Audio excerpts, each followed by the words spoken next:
નમસ્કાર મિત્રો.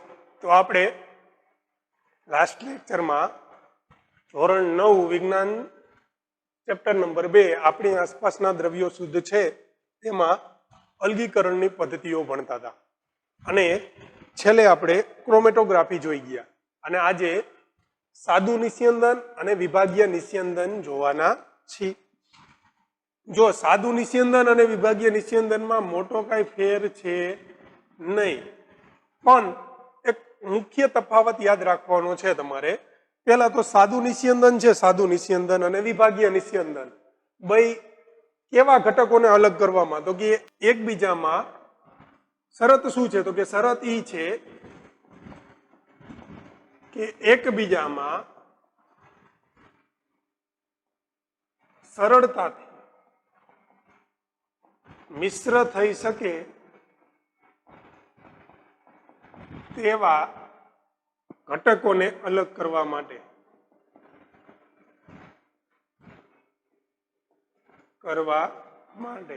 હવે જો સાદું નિસ્યંદન અને વિભાગીય નિસ્યંદન આ બંનેમાં મુખ્ય તફાવત શું છે, તો તફાવત ઈ છે આ બંનેમાં કે ઉત્કલન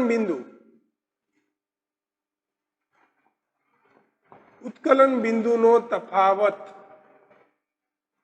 25 કેલ્વિન થી ઉત્કલન બિંદુનો તફાવત કેટલો હતો કે 25 કેલ્વિન. મતલબ કે બે ઘટકો મિશ્ર થયા છે, એ મિશ્ર થયેલા ઘટકમાં જો ઉત્કલન બિંદુનો તફાવત મતલબ કે એનું ઉકળવાનું જે બિંદુ છે, કોઈ પદાર્થ છે એને ગરમ કરવું, કોઈ પ્રવાહી, તો એક સમય એવો આવે કે જે ત્યાંથી શું થાય તો કે પ્રવાહીમાંથી વરાળ અવસ્થામાં રૂપાંતર થાય, એને શું કહેવાય તો કે એને ઈ પ્રવાહીનું ઉત્કલન બિંદુ કહેવાય. તો હવે જો ઉત્કલન બિંદુનો તફાવત જો 25 અંશ સેલ્સિયસ કરતા ઓછો હોય, કેવો હોય? ઓછો.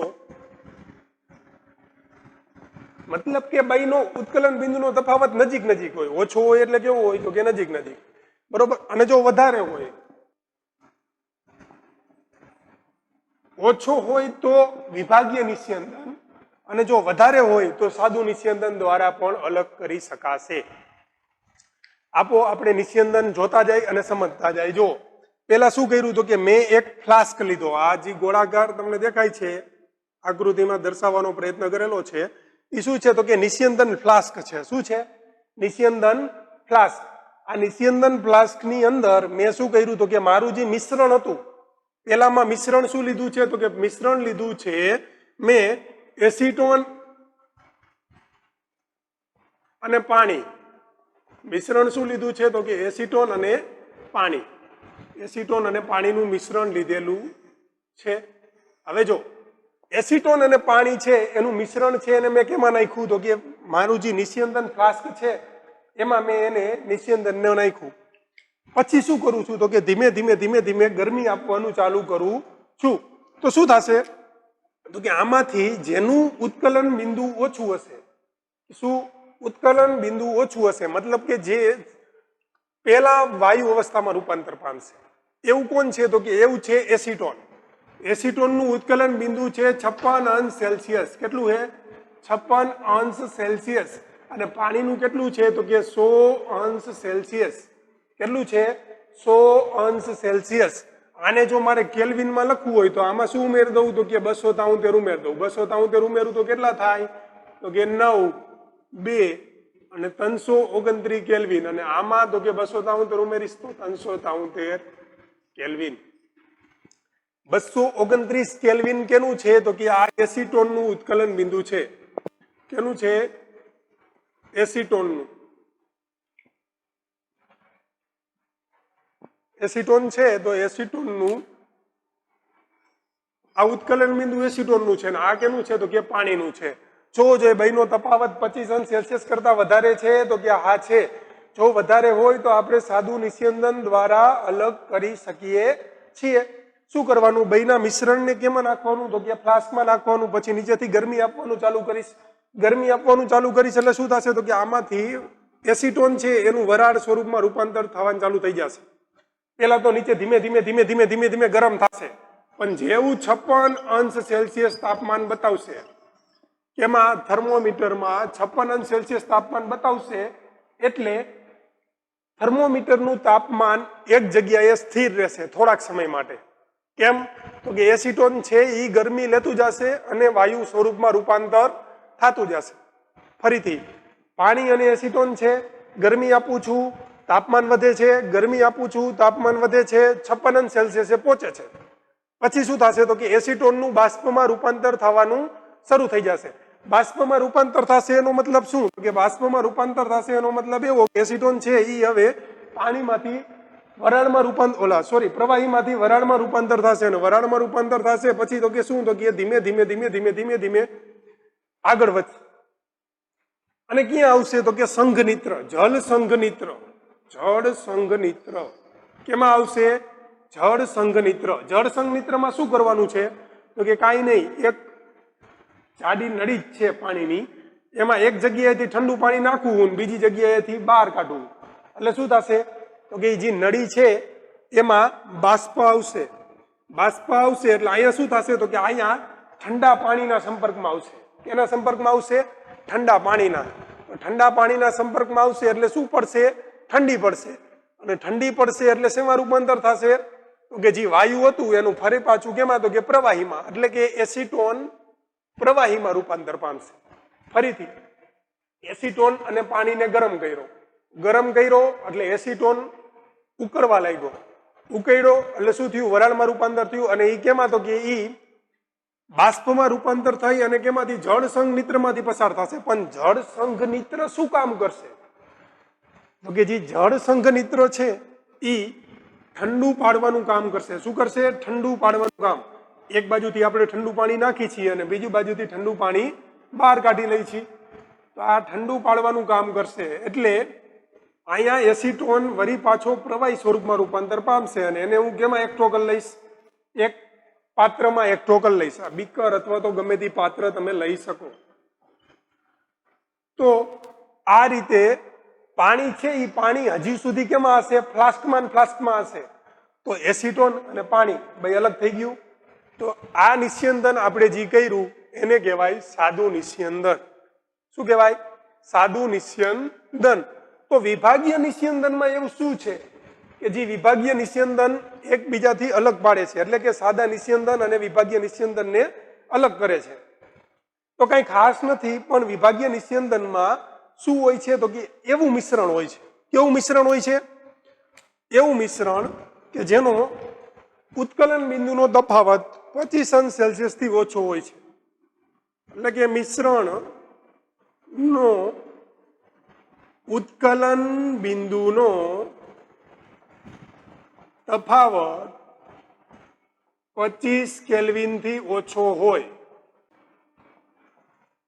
જો 25 કેલ્વિન થી વધારે હશે તો સાદું નિસ્યંદન, પણ 25 કેલ્વિન થી ઓછો હોય મતલબ કે બે નજીકના ઉત્કલન બિંદુએ જ ઉકળતા હોય, બાષ્પમાં રૂપાંતર પામતા હોય, તો આપણે એને અલગ કરવા છે તો શું વાપરશું? વિભાગીય નિસ્યંદન. બે સેમ જ છે, ખાલી શું છે તો કે આમાં એક વિભાગીય નિસ્યંદન સ્તંભ એડ થાય છે.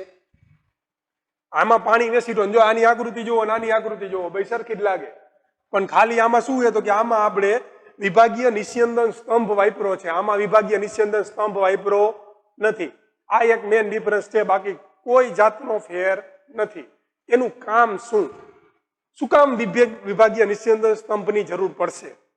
દાખલા તરીકે કોઈ મિશ્રણ છે, આ મિશ્રણને ગરમ કરું છું.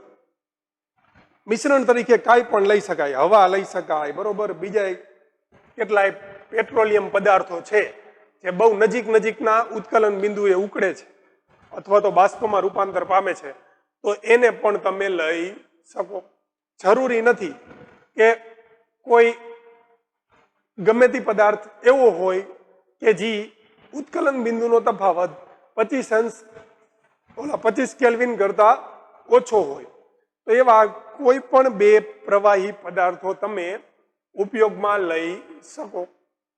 મતલબ કે એના દ્વારા તમે એનું અલગીકરણ કરી શકો. કેના દ્વારા? વિભાગીય નિસ્યંદન. કેના દ્વારા?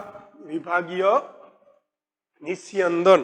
હવે જો શું કરવાનું છે કે આપણે સેમ પ્રોસેસ જેવી સાદા નિસ્યંદનમાં કરી હતી. શું કર્યું હતું? એક ફ્લાસ્ક લીધો. શું લીધું? ફ્લાસ્ક. નિસ્યંદન ફ્લાસ્ક. શું લીધું? નિસ્યંદન ફ્લાસ્ક. આ નિસ્યંદન ફ્લાસ્ક લીધો. એને શું કરીશું? તો કે એને ગરમ કરું છું. ગરમ કરી અને શું? તો કે ગરમ કરી અને હવે મિશ્રણ એવું છે કે ઝડપથી ઉત્કલન બિંદુમાં તફાવત ઓછો છે, એટલે કે બે એક સાથે અથવા તો બહુ ઓછા ફેરફાર સાથે ઉકળશે. તો શું કરીશ? તો કે આમાંથી જે વરાળ બને એ આમાંથી પસાર થશે. આમાંથી થઈ અને કેમાં જશે? વિભાગીય સ્તંભમાં જશે. વિભાગીય સ્તંભમાં અંદર કાચના ટુકડા મૂકેલા છે. આ શેના છે? તો કે આ છે કાચના ટુકડા. કાચના ટુકડા.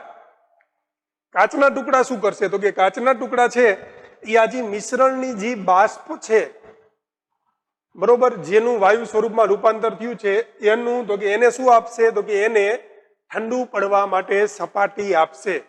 શું આપશે? સપાટી.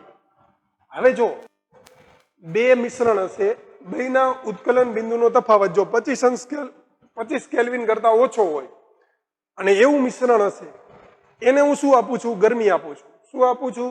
ગરમી આપું છું. એટલે શું થાય? બાષ્પમાં રૂપાંતર થાય. બાષ્પમાં રૂપાંતર થાય પછી તો કે કેમાંથી? તો કે આમાંથી બાષ્પ પામી અને વિભાગીય સ્તંભમાં જશે. કેમાં જશે? વિભાગીય સ્તંભમાં. નિસ્યંદન ફ્લાસ્કમાંથી ઉકળી અને કેમાં જશે? તો કે વિભાગીય સ્તંભમાં. વિભાગીય સ્તંભમાં શું છે? તો કે વિભાગીય સ્તંભમાં કાચના ટુકડા રહેલા છે. અને કાચના ટુકડા શું કરશે? તો કે કાચના ટુકડા છે ઈ આને સપાટી આપશે ઠંડુ પડવા માટે, અથવા તો સપાટી પૂરી પાડશે જેથી વરાળ છે એનું શેમાં? તો કે પ્રવાહીમાં રૂપાંતર થાય. હવે જો અહીંથી ગયું, આને થોડીક સપાટી પૂરી પાડી જેથી કરીને શું થશે? તો કે થોડુંક ફરી પાછું તાપમાનમાં ઘટાડો થશે. પછી શું થશે? તો કે પછી ફરી પાછું સંઘનિત્રમાંથી પસાર થશે. કેમાંથી પસાર થશે? સંઘનિત્રમાંથી. અને સંઘનિત્રનું કામ તો તમે બધા જાણો જ છો કે ઠંડુ પાણી અંદર તરફ અને પાણીને બહાર કાઢે. પાણી નાખે, બહાર નીકળે, અંદર જાય, બહાર નીકળે, સતત ચાલુ જ રહીએ. તો એના લીધે શું થાય? તો કે એના લીધે આ નળી છે એ ઠંડી અને ઠંડી જ રહેશે. જેથી અહીંથી જે બાષ્પ આવે છે એ બાષ્પનું શું થશે? તો કે બાષ્પનું પ્રવાહીમાં રૂપાંતર થશે. પણ યાદ રાખો કે અહીંયાથી એવી જ બાષ્પ બહાર નીકળશે. એવી જ બાષ્પ બહાર નીકળશે કે જેનું ઉત્કલન બિંદુ કેવું હશે? તો કે ઓછું હશે.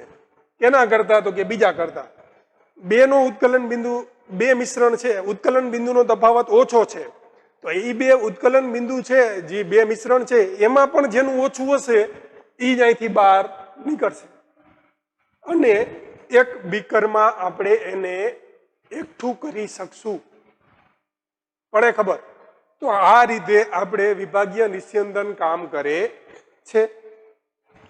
પેલી જે પદ્ધતિ હતી એમાં તમને પાઠ્યપુસ્તકમાં અમુક પ્રશ્નો પૂછેલા છે. શું છે એ જોઈ અને સમજવાનો પ્રયત્ન કરી.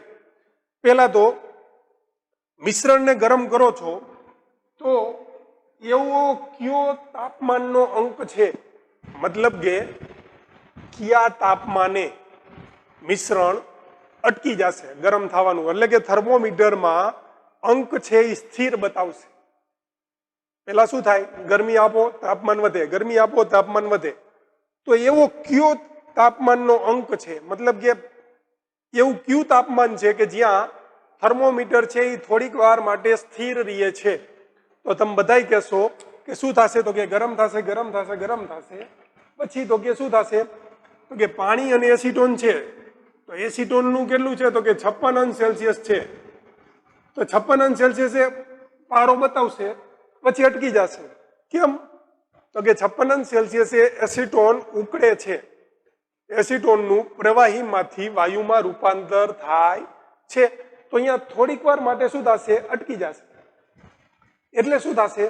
તો કે એટલે એસિટોન છે એ આપણે જે ગરમી આપી છે એ લઈ લેશે. આપણે પહેલા ચેપ્ટરમાં શીખી ગયા એ રીતે. અને એનું શેમાં તો કે બાષ્પમાં રૂપાંતર થશે. તો 56°C તાપમાને થર્મોમીટરનો પારો થોડા સમય માટે અટકે છે એમ કહેવાય. બીજું, એસિટોનનું ઉત્કલન બિંદુ કેટલું છે?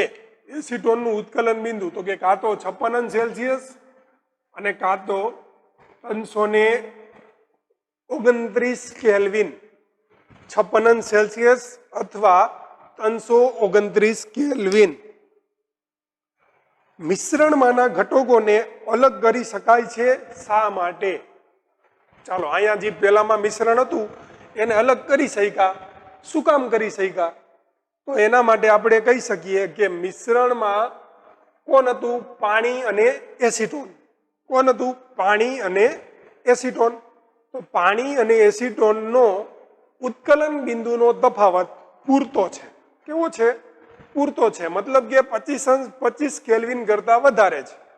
તો આપણે એને સાદા નિસ્યંદનથી અલગ કરી શકીએ. સાદા નિસ્યંદનથી અલગ કરી શકીએ મતલબ કે પાણી અને એસિટોનમાં વિભાગીય સ્તંભની જરૂર પડશે નહીં. વિભાગીય સ્તંભની જરૂર પડશે નહીં. એમનેમ જ આપણે અલગ કરી શકશું. બીજું કે વિભાગીય સ્તંભની જરૂર કેમાં પડે? તો કે એવું મિશ્રણ હોય કે જેમાં બે મિશ્રણના ઘટકોનો તફાવત 25 કેલ્વિન કરતા ઓછો હોય. કેવો હોય? 25 કેલ્વિનથી ઓછો હોય. તો આપણે એને અલગ કરવા માટે વિભાગીય સ્તંભની જરૂર પડશે. કેમ વિભાગીય સ્તંભની જરૂર પડશે? તો કે એની અંદર કાચના ટુકડા હોય અને કાચના ટુકડા શું કરે? તો કે કાચના ટુકડા છે એ સપાટી પૂરી પાડે. મિશ્રણના ઘટકો છે એ બાષ્પમાં રૂપાંતર થયા તો એને સપાટી પૂરી પાડશે. અને અહીંયા શું થશે? તો કે એ બાષ્પના ઘટકો છે એ કાચની સપાટી ઉપર ગોઠવાશે અને એમાં પણ જેનું ઉત્કલન બિંદુ વધારે હશે એ ઉપર નીકળી જશે. ક્યાં નીકળી જશે? ઉપર. અને એ કેમાંથી પસાર થશે? પ્રવાહી, એટલે કે પ્રવાહીમાં રૂપાંતર પામવા માટે સંઘનિત્રમાંથી પસાર થશે. સંઘનિત્રનું કામ તો તમે બધા જાણો છો. શું કામ કરે? તો કે સંઘનિત્ર છે એ ઠંડુ પાડવાનું કામ કરે છે અને ઠંડુ પાડી અને પ્રવાહી ઘટક એક જગ્યાએ એકઠો કરી શકશું. તો એક ઘટક અને બીજો ઘટક આપણે અલગ કરી શકશું. વિભાગીય નિસ્યંદન અને સાદું નિસ્યંદન. સાદું નિસ્યંદન અને વિભાગીય નિસ્યંદનમાં શરત શું છે? તો કે મિશ્રણ એવું હોવું જોઈએ કે જે એકબીજામાં શું થઈ ગયું હોય? સરળતાથી મિશ્ર થઈ ગયું હોય. મતલબ કે બેમાં મિશ્ર થઈ જાય એવું જ ઘટક આપણે આમાં ઉપયોગમાં લેશું. બીજી શરત શું છે? ખબર કેવી રીતના પડશે કે આને સાદા નિસ્યંદનમાં મૂકવું કે વિભાગીય નિસ્યંદનમાં? તો કે જો એનું ઉત્કલન બિંદુ 25 કેલ્વિન કરતા વધારે હોય, 25 કેલ્વિન કરતા વધારે હોય તો સાદા નિસ્યંદનમાં, અને 25 કેલ્વિન કરતા ઓછું હોય તો વિભાગીય નિસ્યંદન દ્વારા અલગ કરવું પડશે. તો આથી સાદા નિસ્યંદન અને વિભાગીય નિસ્યંદનની વાત. હવે જો સાદું નિસ્યંદન અને વિભાગીય નિસ્યંદન એમાં શું? તો કે એક મૂળ વાત યાદ રાખવાની કે 25 કેલ્વિનનો તફાવત, ઉત્કલન બિંદુનો તફાવત મેન ભાગ ભજવશે. તો આથી સાદું નિસ્યંદન અને વિભાગીય નિસ્યંદનની વાત. હવે આપણે આગળ આપણી વાત છે એને વધારીએ. તો આપણે જોયું કે વિભાગીય નિસ્યંદન અને સાદા નિસ્યંદનમાં કેવી રીતે અંતર છે. અને એના પછી કે હવા છે, હવામાંથી મારે વિવિધ વાયુઓ મેળવવા છે. આપણને ખબર છે હવા છે એ અલગ અલગ વાયુઓનું મિશ્રણ છે. ઓક્સિજન છે, નાઇટ્રોજન છે, આર્ગોન છે, કાર્બન ડાયોક્સાઇડ છે. આમ અલગ અલગ મિશ્રણ છે. બીજા પણ ઘણા બધા વાયુઓ છે. જેમ જેમ ઊંચાઈ પર જતા થાય એમ આપણને વાયુ મળતા જાય. બરોબર? તો આપણે એમાંથી વાયુઓને અલગ કરવા છે. મારે હવામાંથી વાયુઓ મેળવવા છે તો કેવી રીતે મેળવી શકીશ? તો એના માટેની પદ્ધતિ જોવાની છે. પેલા તો હવા એ કેવું છે? તો કે હવા એ સમાંગ મિશ્રણ છે. કેવું છે? સમાંગ મિશ્રણ છે. અને હવામાંથી વિવિધ વાયુઓને વિભાગીય નિસ્યંદન પદ્ધતિથી અલગીકૃત કરી શકાય. એટલે કે હવામાંથી વિવિધ વાયુઓને વિભાગીય નિસ્યંદન થી અલગ કરી શકાય છે. વિભાગીય નિસ્યંદન પદ્ધતિથી અલગ કરી શકાય છે. હવે જો શું કરવાનું આમાં અને કેવી રીતે અલગ કરી શકાશે સમજતા જઈએ. પેલા તો અમુક હવા લીધી. શું લીધું તો કે હવા. અને એ હવાને હવા છે હવા તો હવા શું છે તો કે વાયુ સ્વરૂપે હોય. અને વાયુ સ્વરૂપમાં તો કે કણો છે એ એકબીજાની દૂર દૂર હોય. મતલબ કે આંતર આણિવીય અવકાશ વધારે હોય. હવે જો શું કરું તો કે જો એને દબાવ તો એનું સંકોચન કરી શકાય. અહીંયાથી હું શું કરું છું તો કે હવાનું સંકોચન કરું છું. એટલે કે હવા પહેલા તો અંદરની તરફ દાખલ કરું છું. કેમાં તો કે દબાણ જેટમાં. અહીંયા જઈ અને એને શું આપું છું તો કે હવાને દબાણ આપું છું. હવાને શું આપું છું તો કે હવાને દબાણ આપું છું. અહીંથી હવા પસાર કરીશ. મારી પાસે હવા હતી એને મેં અહીંયા દાખલ કરી અને એની ઉપર શું આપું છું તો કે દબાણ આપું છું.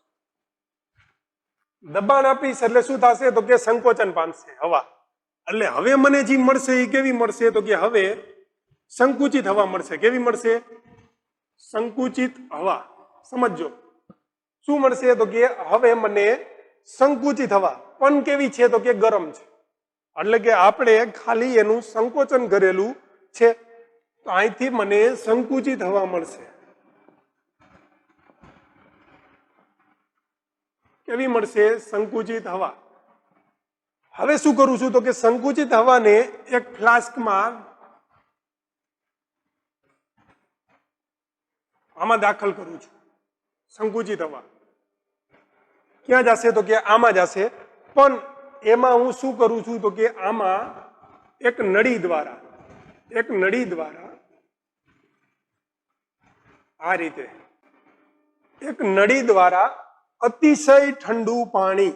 કેવું કે અતિશય ઠંડુ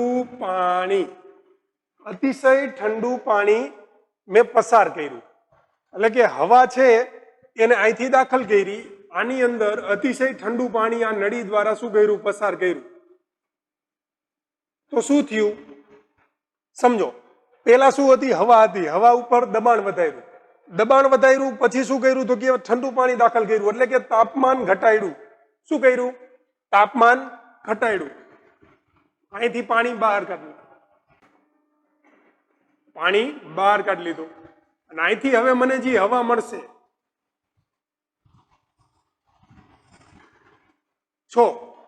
પેલા હવા હતી. હવા ઉપર શું કર્યું? દબાણ વધાર્યું એટલે હવા સંકુચિત થઈ ગઈ.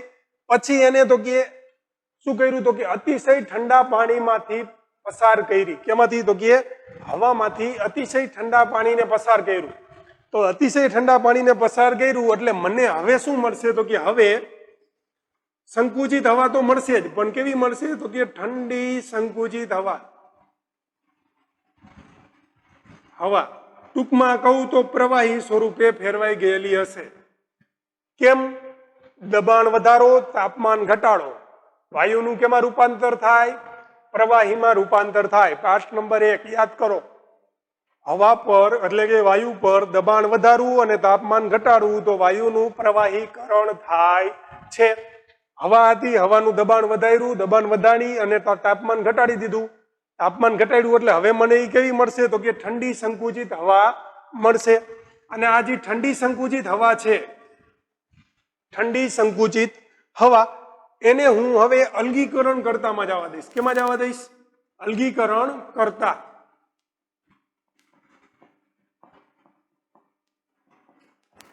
અહીંયા અલગીકરણ કર્તામાં જવા દઈશ ને એટલે મને એક વાયુ મળી જશે.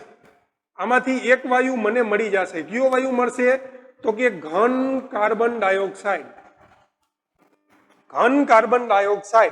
એને આપણે શું કહીએ છીએ તો કે સૂકો બરફ. શું કહીએ છીએ? સૂકો બરફ.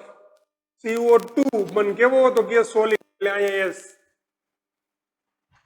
ઘન કાર્બન ડાયોક્સાઇડ મને મળી જશે. તો અહીંયાથી ઘન કાર્બન ડાયોક્સાઇડ મળી ગયો. ફરીથી શું કર્યું? હવા લીધી, હવા ઉપર દબાણ વધાર્યું, દબાણ વધારી અને તાપમાન ઘટાડ્યું. તાપમાન ઘટાડી અને જે ઠંડુ પ્રવાહી મળ્યું, એ ઠંડા પ્રવાહીને કેમાં જવા દીધું?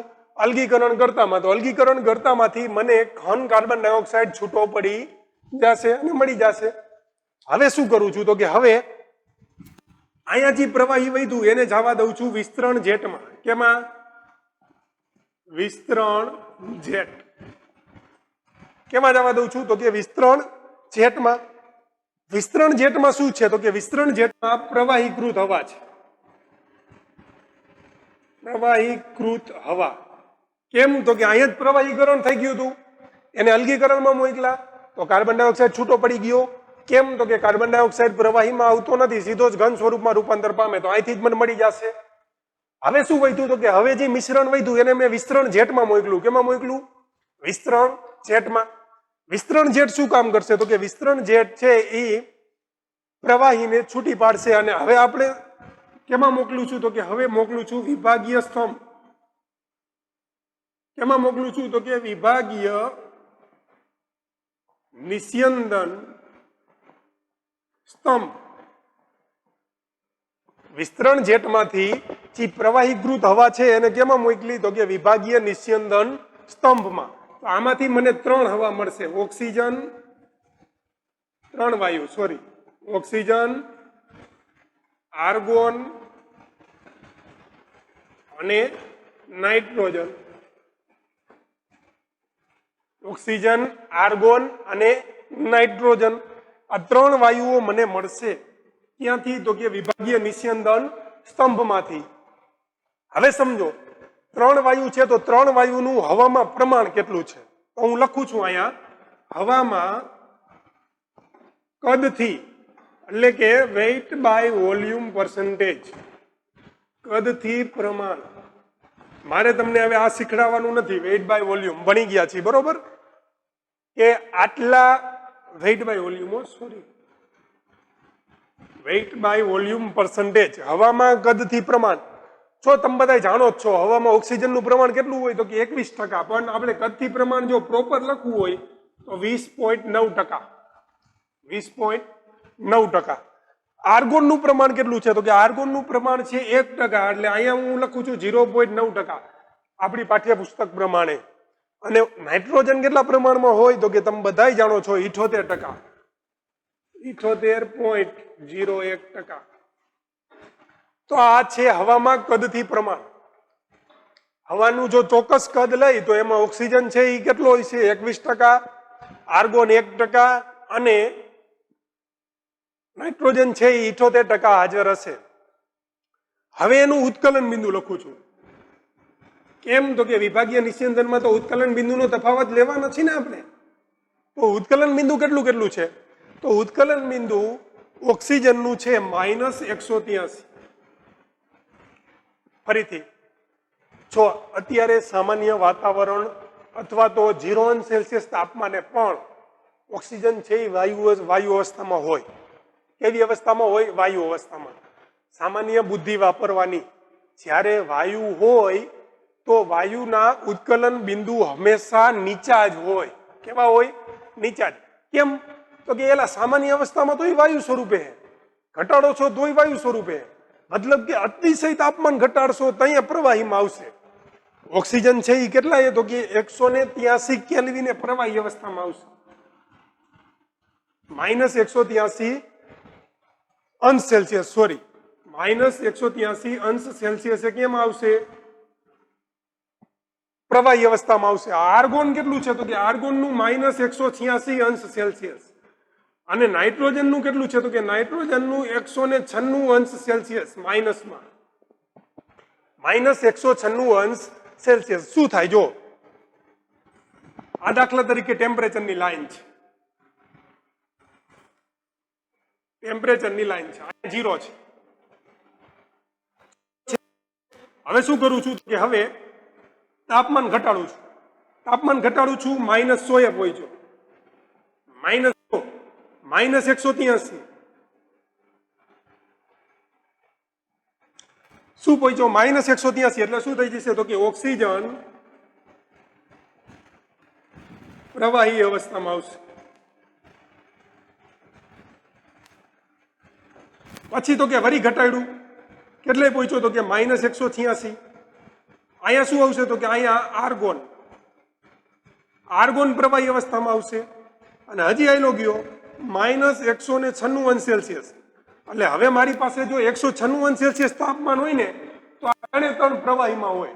સમજો છો? કેટલા તાપમાને? 196°C nitrogen. -196°C તાપમાન છે એનો મતલબ એવો કે આ ત્રણ પ્રવાહીમાં છે. એક પ્રશ્ન પૂછું કે સૌથી પહેલા કોણ પ્રવાહીમાં રૂપાંતર પામશે? ઘટાડો ઘટાડો ઘટાડો ઘટાડો ઘટાડો. સૌથી પહેલા કોણ? ઓક્સિજન. ઓક્સિજન. સૌથી છેલ્લે કોણ? નાઇટ્રોજન. હવે શું કહું છું? તો કે હવે દાખલા તરીકે મારી પાસે જે મિશ્રણ છે કેમાં છે? પ્રવાહીમાં છે. પ્રવાહી છે. હવે તાપમાન વધારવું. શું કરવું? તાપમાન વધારવું. તો સૌથી પહેલા વાયુ અવસ્થામાં કોણ આવશે? નાઇટ્રોજન. સૌથી પહેલા વાયુ અવસ્થામાં કોણ આવશે? તો કે સૌથી પહેલા વાયુ અવસ્થામાં નાઇટ્રોજન છે. અને ઓક્સિજન છે એ શું આવશે? તો કે સૌથી પહેલા પ્રવાહી અવસ્થામાં. સમજો છો શું કહેવા માંગુ છું? તો સૌથી પહેલા પ્રવાહી અવસ્થામાં કોણ રૂપાંતર પામશે? ઓક્સિજન. કેમ? તો કે જો તાપમાન ઘટાડ્યું તાપમાન ઘટાડ્યું તાપમાન ઘટાડ્યું તો 183 પહોંચ્યો ત્યાં તો ઓક્સિજન તો પ્રવાહી થઈ ગયો. પડી ખબર? પછી તો કે છેલ્લે કોણ થશે? નાઇટ્રોજન. હવે તાપમાન વધારીશ તો પેલા કોણ આવશે? નાઇટ્રોજન. એટલે કે પેલા વાયુમાં રૂપાંતર પામશે. 196 પહોંચીશ એટલે નાઇટ્રોજન ઓટોમેટિક વાયુમાં. અને ઓક્સિજન તો હજી કેમાં હશે? પ્રવાહીમાં પ્રવાહીમાં હશે. પછી એનો 183 વારો આવશે તો અહીંયા કેમાં થશે? વાયુમાં જશે. તો આ એક યાદ રાખવાનું. સૌથી પહેલા પ્રવાહી અવસ્થામાં કોણ આવશે? ઓક્સિજન. સૌથી છેલ્લે પ્રવાહી અવસ્થામાં કોણ આવશે? નાઇટ્રોજન. સૌથી પહેલા વાયુ અવસ્થામાં કોણ આવશે? નાઇટ્રોજન. અને સૌથી છેલ્લે વાયુ અવસ્થામાં કોણ આવશે? ઓક્સિજન. પડે ખબર? તો આ એક વસ્તુ તમારે યાદ રાખવાની થાય. સામાન્ય કોન્સેપ્ટ છે. બહુ હાર્ડ પૂછવું હોય તો પૂછી શકી કે સૌથી પહેલા હવાનું શુદ્ધિકરણ કરીશ તો હવામાં સૌથી પહેલા પ્રવાહી અવસ્થામાં કોણ મળશે? ઓક્સિજન. સૌથી છેલ્લે કોણ મળશે? નાઇટ્રોજન. પછી તો કે એમાંથી મારે પ્રવાહીકૃત હવા હોય મારી પાસે. કેવી હોય? પ્રવાહીકૃત હવા. તો પ્રવાહીકૃત હવામાંથી સૌથી પહેલા વાયુ સ્વરૂપે કોણ રૂપાંતર પામશે? તો નાઇટ્રોજન. સૌથી છેલ્લે વાયુ સ્વરૂપે કોણ રૂપાંતર પામશે? તો ઓક્સિજન. ચાલો ક્લિયર? આ હતી વિભાગીય નિસ્યંદનની વાત. અને આમાંથી આપણે હવાના શુદ્ધિકરણ કર્યું. શું કર્યું? હવાનું શુદ્ધિકરણ. હવામાંથી ઓક્સિજન, નાઇટ્રોજન, આર્ગોન અને કાર્બન ડાયોક્સાઇડ મળી શકે. કઈ રીતે? આ રીતે. પહેલા દબાણ વધારો, પછી તાપમાન ઘટાડો, તાપમાન ઘટાડી અને અલગીકરણ કરતામાં જવા દો. અલગીકરણ કરતામાં જવા દઈશું એટલે ઘન કાર્બન ડાયોક્સાઇડ છૂટો પડી જશે. ઘન કાર્બન ડાયોક્સાઇડ છૂટો પડી જાય એટલે વિસ્તરણ જેટમાં પ્રવાહીકૃત હવા જવા દો. વિસ્તરણ જેટમાંથી વિભાગીય નિસ્યંદન સ્તંભમાં. વિભાગીય નિસ્યંદન સ્તંભમાં શું થશે? કે વિભાગીય નિસ્યંદન સ્તંભમાં તાપમાનના આધારે મને અલગ અલગ વાયુઓ મળતા જશે.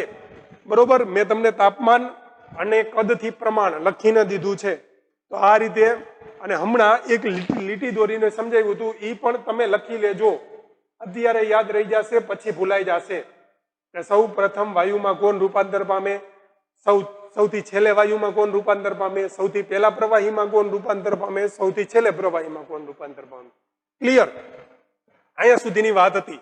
તો આ હતી હવામાંથી વાયુને અલગ કરવાની વાત. અને એના પછીની પદ્ધતિ એટલે કે સ્ફટિકીકરણ. જો સ્ફટિકીકરણની તમને ખાલી સામાન્ય માહિતી આપેલી છે. સ્ફટિકીકરણની કોઈ પદ્ધતિ તમારે અત્યારે ભણવાની છે નહીં. મેં તમને ઓલી જે અલગીકરણ પદ્ધતિ 11 લખીને સમજાવી હતી ત્યારે સ્ફટિકીકરણની થોડીક વાત કરી દીધી હતી. કઈ? તો કે ખાંડમાંથી પતાસું બનાવે. બરોબર? ચાહણી, ખાંડની ચાહણીમાંથી પતાસું બને તો એ એક સ્ફટિકીકરણ છે. હવે જો અહીંયા તમને કીધું છે, એ શું કીધું છે? તો કે અહીંયા તમને એક બીકરમાં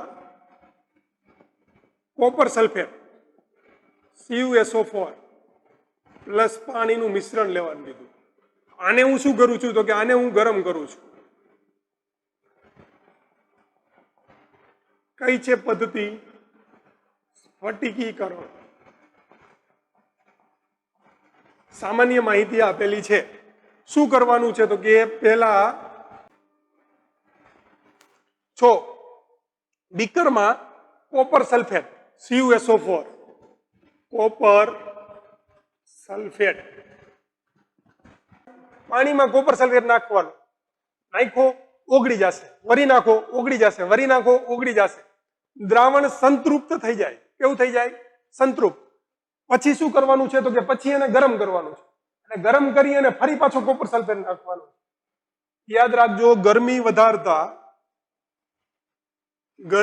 વધારતા દ્રાવ્યતા વધે છે. તાપમાન વધારતા, ગરમી અથવા તો તાપમાન વધારતા દ્રાવ્યતા વધે છે.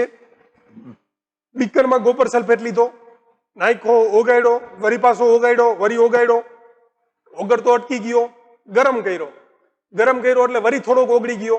તો હવે મેક્સિમમ કોપર સલ્ફેટ ઓગળેલો છે. કેવો છે? Maximum copper sulphate. હવે શું કરું છું તો કે હવે બીકરને સાઈડમાં રાખું છું. તો હવે શું થશે તો કે જો હવે ઠંડુ પાડું છું. અમુક કલાકો પછી ઠંડુ પાડું છું. ઠંડુ પાડતા શું થાય તો કે ઠંડુ પાડતા આમાં આમ હે ને નાના કણો જોવા મળશે. કાં તો સ્ફટિક સ્વરૂપે, મતલબ કે આપણે ખાંડના કણો હોય ને એવા કણો સ્વરૂપે, કાં તો પીછી જેવું.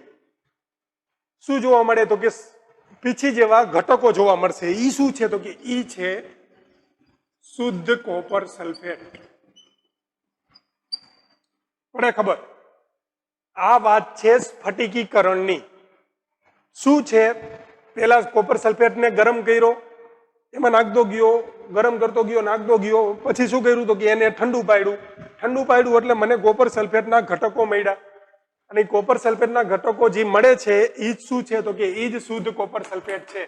અને આને જ શું કહેવાય તો કે આને જ કહેવાય સ્ફટિકીકરણ. શું કહેવાય? સ્ફટિકીકરણ.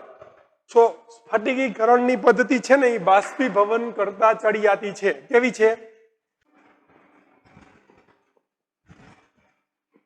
શું કામ બાષ્પીભવન કરતા ચડિયાતું છે?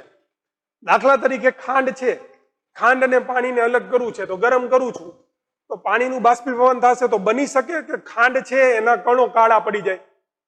જ્યારે સ્ફટિકીકરણમાં એ વાત થતી નથી, શુદ્ધ સ્વરૂપે મેળવી શકાય છે. બીજા પણ કેટલાક તથ્યો છે કે જેના આધારે સ્ફટિકીકરણ છે એ બાષ્પીભવન કરતા ઉપયોગી છે, વધારે છે, ચડિયાતી છે. શું તો કે બાષ્પીભવનમાં ક્યાંક ગાળણ પદ્ધતિ કરવી પડે. ગાળણમાં કેટલીક વખત અશુદ્ધિ ભેગી આવે છે. બાષ્પીભવનમાં શું થાય તો કે બાષ્પીભવનમાં કેટલીક વાર અશુદ્ધિ ભળેલી રહે છે. જ્યારે સ્ફટિકીકરણમાં એવું બનશે નહીં. શુદ્ધ સ્ફટિક મળશે મને. આના ઉપયોગ ક્યાં થાય? આના અનુપ્રયોગો શું? તો દરિયામાંથી મીઠું અલગ કરો. દરિયાઈ પાણીમાંથી મીઠું મેળવવા. દરિયાઈ પાણીમાંથી મીઠું મેળવવા માટે સ્ફટિકીકરણનો ઉપયોગ થાય છે. એના સિવાય પોટાશ એલમ એટલે કે ફટકડી. ફટકડીનું બીજું નામ યાદ રાખવાનું. શું યાદ રાખવાનું? પોટાશ એલમ. શું છે? પોટાશ એલમના શુદ્ધ સ્ફટિક મેળવવા માટે. જો મિત્રો તમે આગલા ધોરણમાં ભણશો, કેટલી પણ રાસાયણિક પ્રક્રિયા આવશે, કોઈ પણ રાસાયણિક પ્રક્રિયા થાય અને જો તમારે એમાં 100% પરિણામ મેળવવું હોય તો એમાં શુદ્ધ પદાર્થનો જ ઉપયોગ કરવો પડે. શુદ્ધ પદાર્થનો જ ઉપયોગ કરવો પડે. અને એ શુદ્ધ પદાર્થ મેળવવા માટે તમારે સ્ફટિકીકરણ પદ્ધતિ અતિ મહત્વનો ભાગ ભજવે છે. શુદ્ધ પદાર્થ મેળવવા માટે સ્ફટિકીકરણ પદ્ધતિ અતિ મહત્વનો ભાગ ભજવે છે. તો આ હતી સ્ફટિકીકરણ વિશેની વાત. શું છે તો કે સ્ફટિકીકરણ છે એ શુદ્ધ સ્ફટિક મેળવવા માટે ફટકડી તમે જાણતા હશો પાણીના શુદ્ધિકરણમાં વપરાય, બરોબર. પાણી છે અને ફટકડીમાં ફેરવી અને રાખી દો તો પાણી શુદ્ધ થઈ જાય. તો એના જે શુદ્ધ સ્ફટિક છે, ફટકડી શુદ્ધ ન હોય, એના શુદ્ધ સ્ફટિક મેળવવા હોય તો એમાં આપણે આ સ્ફટિકીકરણનો ઉપયોગ કરી શકીએ. આ હતી સ્ફટિકીકરણની વાત. આજે શું જોયું તો કે આજે વિભાગીય નિસ્યંદન, સાદુ નિસ્યંદન અને હવાનું અલગીકરણ જોયું અને સાથે સાથે સ્ફટિકીકરણનો પણ ખ્યાલ મેળવ્યો. અહીંયા સુધી રાખીએ. ખાસ લખજો, અભ્યાસ કરજો. નવનીતના પાછળના MCQ છે એ સોલ્વ કરવાનો પ્રયત્ન કરજો, બરોબર. ન આવડે તો ટીક રાખજો, પછી પૂછજો, અથવા તો આપણે જ્યારે મળીએ ત્યારે સરળતાથી સોલ્યુશન કરી શકીએ એ માટે તમે એને એક અલગ નોંધ તરીકે ટીક રાખજો, બરોબર, જેથી તમારું સોલ્યુશન સરળતાથી આવી શકે. બાકી અહીંયા સુધી રાખીએ. અભ્યાસ કરજો, બરોબર. Thank you.